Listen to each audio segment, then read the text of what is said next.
Hello friends. In this video I'm going to be replacing the bearings on the Freesky Swift Horse bottom bracket. When I took this bike apart to paint it, I noticed that the bearings, the stock bearings, were really rough and actually introduced a lot of friction into the system. And I did a little bit of research and discovered that ceramic bearings are a lot more durable on a bottom bracket than the stock steel bearings. So I ordered up a pair of ceramic bearings, and I'll include the link to those in the description below. And in this video, I intend to walk through the steps required to replace those bearings. In a nutshell, a quick summary: I need to remove the chain, which means I need to, of course, adjust my chain guide up so that I can pull the chain off the front chain ring. And then I'm going to need to remove the cranks on both sides. And then I'll need to remove the cover on both sides, this black plastic cover on both sides. And finally remove the bottom bracket. And then hopefully with some persuasion, I'll be able to remove the bearings from the bottom bracket shaft. Those bearings are press fit, so they might be a little tough to get off of there. I might need to apply some heat to the bearings to get them to expand a little, but we'll see how that goes. I haven't tried that before on this type of bottom bracket, this square taper bottom bracket, so hopefully it goes smoothly. Here are the parts and the tools that I'm going to need for this job. Starting up top here, when I put the cranks back on, I like to use a little bit of this anti-seize lubricant. The cranks can get jammed on there pretty good, and hopefully this will help make it easier to remove them in the future. We'll find out. I applied it the last time I removed the cranks, so we'll see if it's easier to remove them this time than it was the first time around. And speaking of cranks, this is a Park Tool crank remover that works with square taper bottom brackets. And I'm going to need this, which is a 8mm hex head, in order to remove the crank screw. This is a special tool. This is bottom bracket removal tool. And again, I'll include links to these things in the description below. And I'm going to use my good old trusty Black & Decker drill with my clutch set on a really low setting so that I don't strip things out. But I'm going to use that to remove those black plastic covers because there's a handful of screws. Makes the job a lot faster. And the last tool, this is, hopefully this plastic mallet is going to help me get those bearings off of there. Again, we're going to see how that goes. And finally, the new ceramic bearings, which I ordered off AliExpress.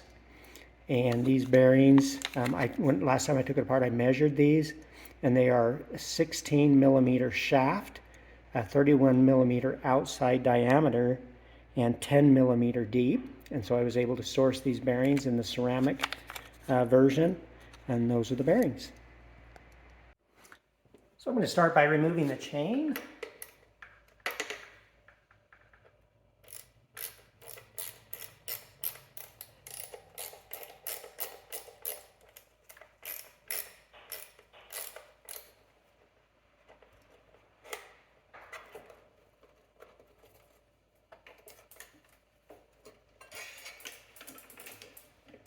Set that out of the way right there.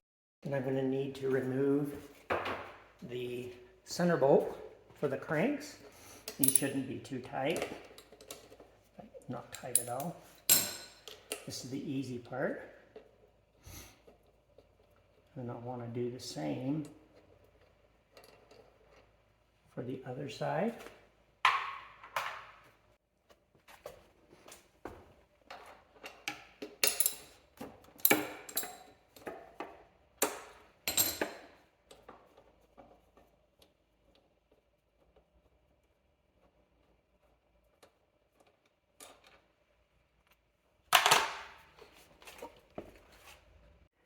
Something I didn't anticipate when I removed these cranks the first time, I was using the original 170mm cranks.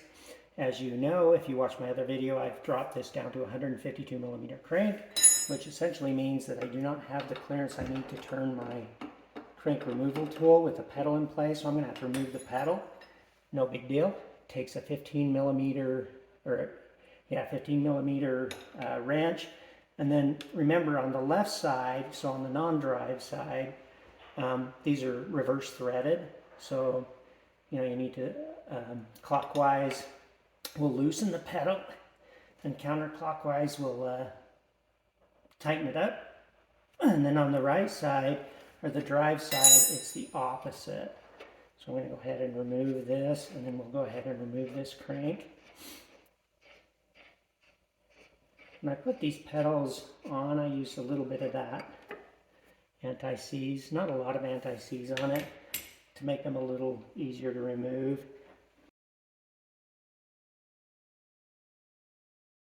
And so now I'm going to go ahead and tighten my tool on here.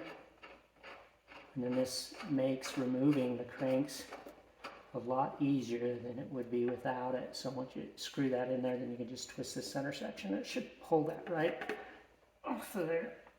And again, I did use a little bit of anti-seize on this when I did it, which again makes it easier. So once that comes out of there, just remove the crank tool, and you just pull that crank right off there. You can see the anti-seize on there.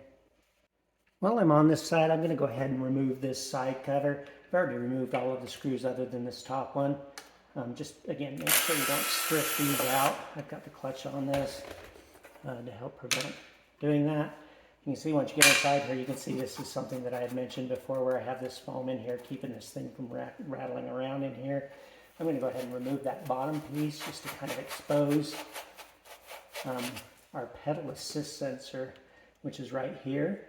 We're going to need to remove that.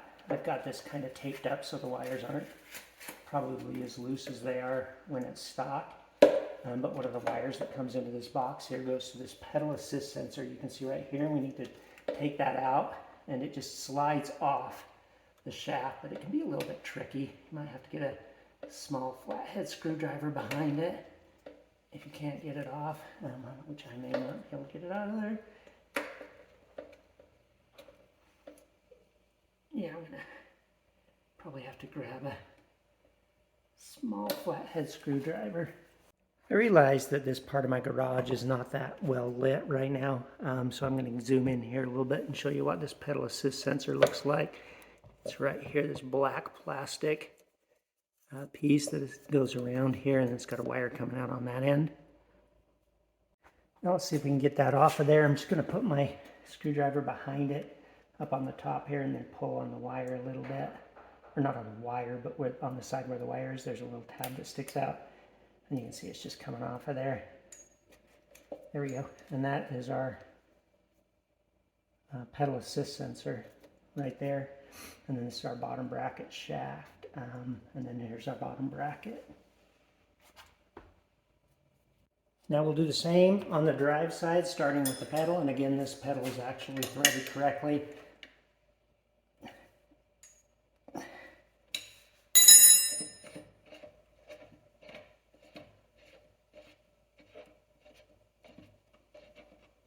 Just kind of set that aside, and then I'm going to use my crank arm removal tool on this side.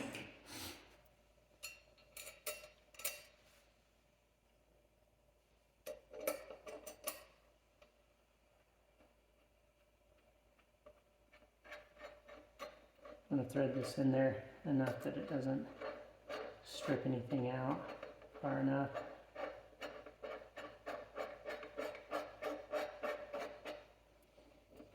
Just go ahead.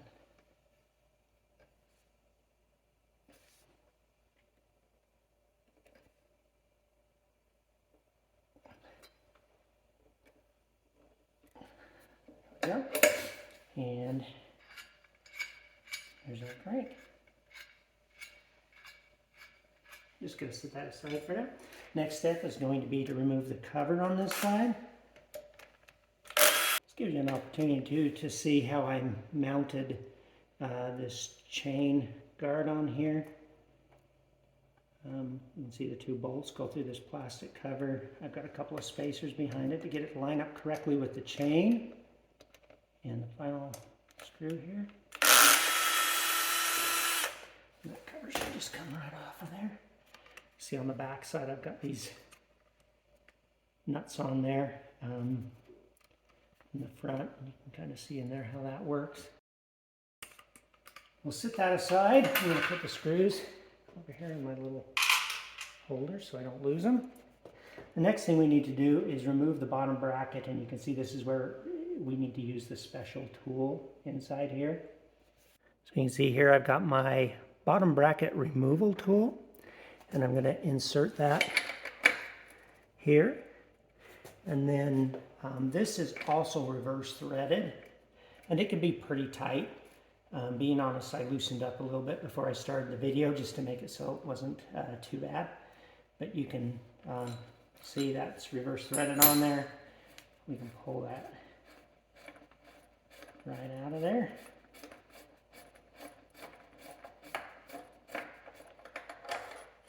And then we have our bottom bracket.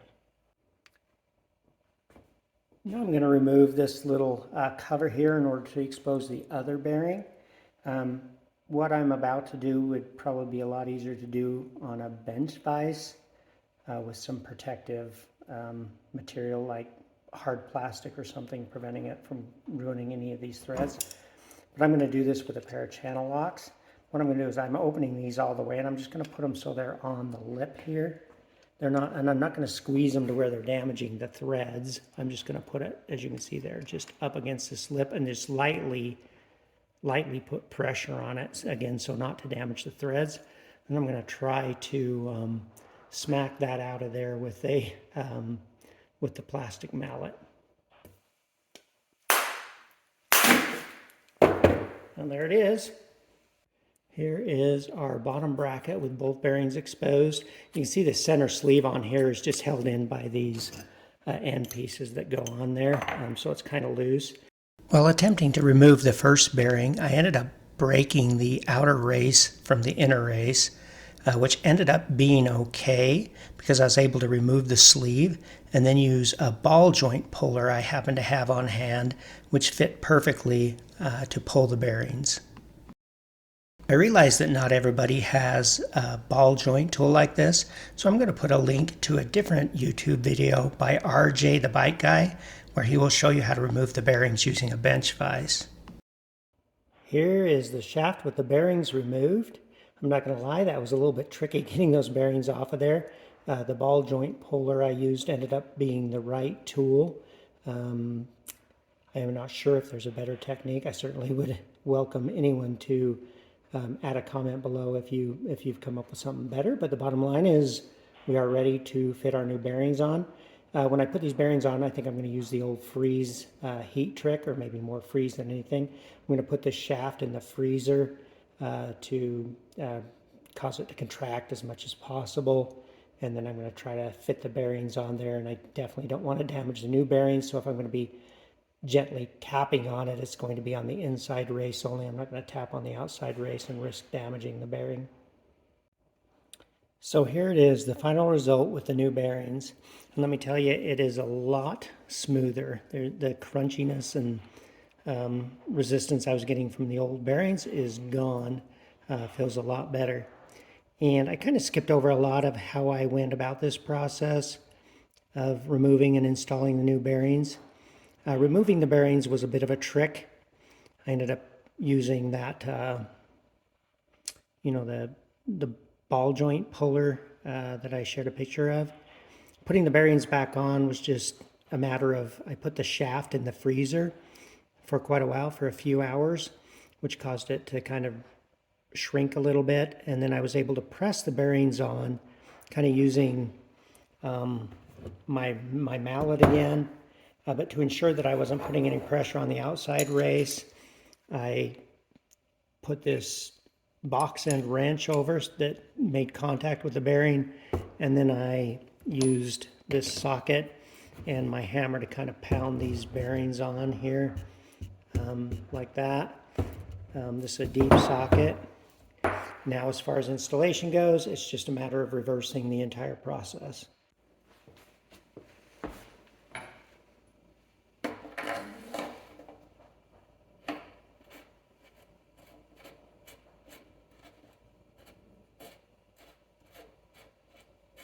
Remember again that this is reverse threaded.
Now for the non-drive side.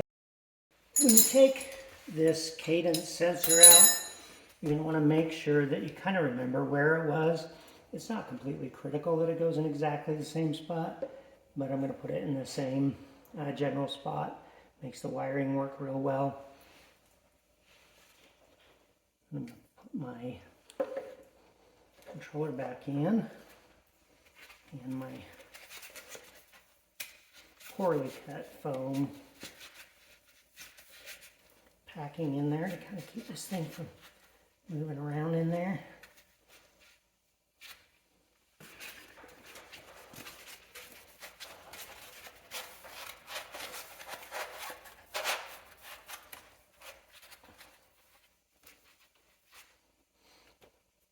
And then we're ready for our side cover.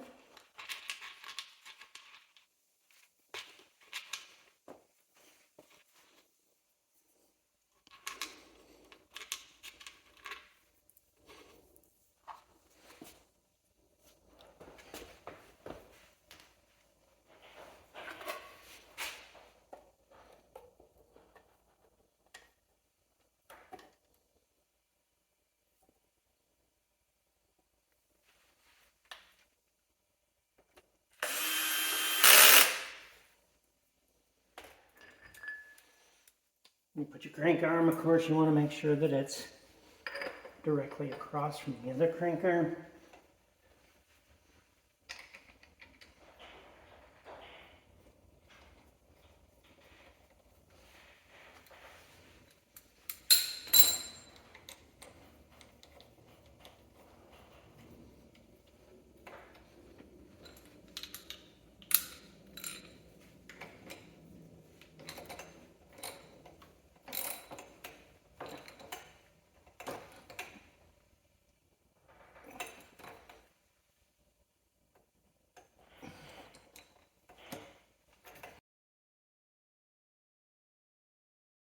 Reverse threaded on the non-drive side.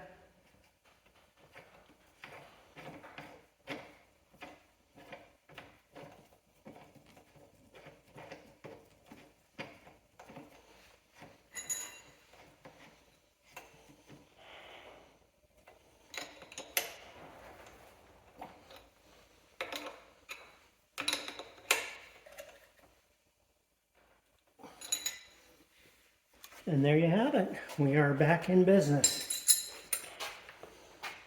Thank you for watching. If you enjoyed this content and would like to see more videos like this in the future, please like and subscribe. Also, check the description for a link to the parts and tools I used in the making of this video.